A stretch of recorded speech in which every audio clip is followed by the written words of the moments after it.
नमस्कार प्रिय दोस्तों, प्रिय छात्रों।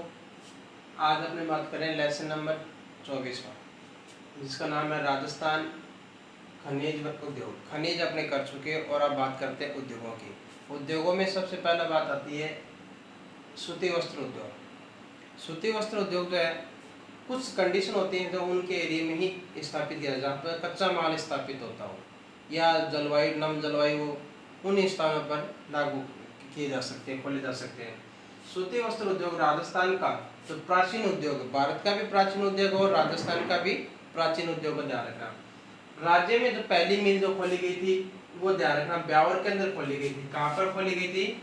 ब्यावर के अंदर 1879 में सेठ दामोदर व्यास द्वारा। ये ध्यान रखना, सेठ दामोदर व्यास जो है उनका इंपॉर्टेंट पर्सन में आता है। ध्यान रखना कि राजस्थान में सबसे पहली मिल जो कब खोली गई थी? 1879 में, 89 में सॉरी, और 1879 के अंदर सेठ दामोदर व्यास के द्वारा। कौन सी मिल खोली गई थी? द कृष्णा मिल्स लिमिटेड के नाम से खोली गई थी। कौन सी खोली गई थी? द कृष्णा मिल्स लिमिटेड के नाम से खोली गई थी। ध्यान रखना के नाम से स्थापित की गई। दूसरी व तीसरी मिल जो है वो भी ब्यावर के अंदर ही, ब्यावर में ही खोली गई थी। एडवर्स मिल्स और द लक्ष्मी महालक्ष्मी मिल्स।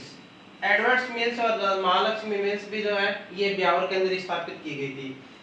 ब्यावर में सूती वस्त्र उद्योग के स्थानीयकरण के कारक का जो प्रचुर मात्रा में उपलब्ध है। इस उद्योग का विकास हुआ है काफी ज्यादा, क्योंकि यहाँ पर नम जलवायु है, इस तरह कच्चा माल है, स्थायी जनसंख्या है, सब कुछ है, इसलिए यहाँ पर ज्यादा। 1938, 1942 और 1946 में, 1938 में भीलवाड़ा के अंदर, 1942 में पाली के अंदर और 1946 के अंदर श्री गंगानगर के अंदर शार्दुल टेक्सटाइल मिल के नाम से स्थापित की गई थी। जैसे मेवाड़ टेक्सटाइल मिल्स कहाँ पर? भीलवाड़ा में। महाराजा उमेर सिंह मिल कहाँ पर है? पाली के अंदर। और शार्दुल टेक्सटाइल मिल्स कहाँ पर है? श्री गंगानगर के अंदर स्थापित की गई। ये 3 मिलें स्थापित की गई। तीसरी योजना का मतलब तीसरी पंचवर्षीय योजना। तीसरी पंचवर्षीय योजना कब लागू हुई थी? देखो, पहली तो हुई थी 1951 से 1956, दूसरी थी 1956 से 1961, और जो तीसरी हुई थी 1961 से 1966। तो कहने का मतलब तीसरी पंचवर्षीय योजना, तीसरी पंचवर्षीय योजना 1961 से 66 के बीच में जो है तीसरी पंचवर्षीय अंत तक बढ़कर ये मिलों की संख्या कितनी हो गई थी?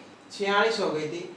इससे पहले देखो 1951 में भारत में राजस्थान के अंदर सिर्फ 1951 में राजस्थान में कितनी मिल थी? 5 मिल थी। परंतु तीसरी पंचवर्षीय 1961-66 के अंदर ये बढ़कर कितनी हो गई? 16 हो गई। और वर्तमान में जो इनकी संख्या जो है, मिलों की संख्या कितनी है? 40 है।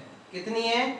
40 संख्या है, जिनमें से 36 तो निजी क्षेत्र में स्थापित है और 3 सार्वजनिक क्षेत्र में और 1 सहकारी क्षेत्र में स्थापित है। ध्यान रखना, राजस्थान की जो सबसे बड़ी मिल, जो सूती वस्त्र मिल जो है वो कौन सी है? महाराजा उमेर सिंह मिल्स है। महाराजा उमेर सिंह मिल, आपने देखो महाराजा उमेर सिंह मिल कहाँ पर? पाली के अंदर स्थापित है। तो सबसे मिल बड़ी कहाँ पर है? महाराजा उमेर सिंह मिल कहाँ पर है? पाली के अंदर है। दूसरी बात करते हैं भीलवाड़ा, क्योंकि भीलवाड़ा को वस्त्र उत्पादन की दृष्टि से राजस्थान का क्या कहते हैं? मैनचेस्टर कहते हैं, क्योंकि यहाँ पर जो है सबसे ज्यादा जो है मेल से उत्पादन ज्यादा होता है, इसलिए यहाँ पर सब ज्यादा होती है। कुछ जो बात राजस्थान में जो है स्थानीयकरण के कारक, अब स्थानीयकरण के कारक जो कौन कौन से होते हैं इसमें? एक तो होता है कच्चा माल। कहने का मतलब सूती वस्त्र उत्पादन करने के लिए, उद्योग खोलने के लिए क्या सबसे पहले किसकी आवश्यकता होती है? कच्चे माल की। उसमें क्या होता है? कपास की आवश्यकता होती है। नंबर 2 होता है शक्ति यानी विद्युत की बात करते हैं। तीसरी बात करते हैं परिवहन की। चौथी बात करते हैं जलवायु की। अब जलवायु कौन सी होनी चाहिए? नम जलवायु।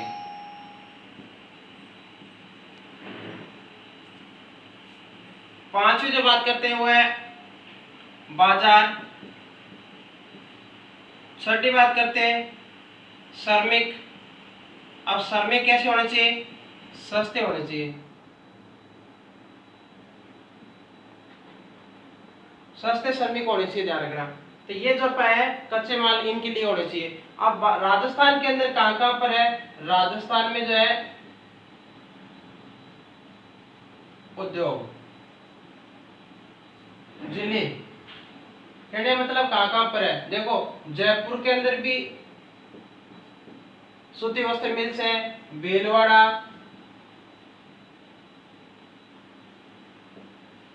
पाली,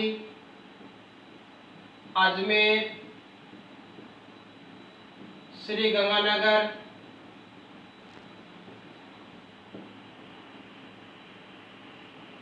कोटा, बूंदी, सवाई माधोपुर,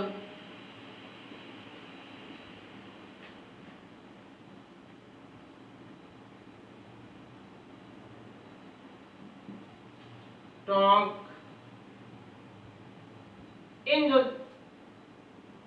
जिलों के अंदर कुछ ज्यादा फेमस है, तो यहाँ पर ये सूती वस्त्र उद्योग स्थापित है।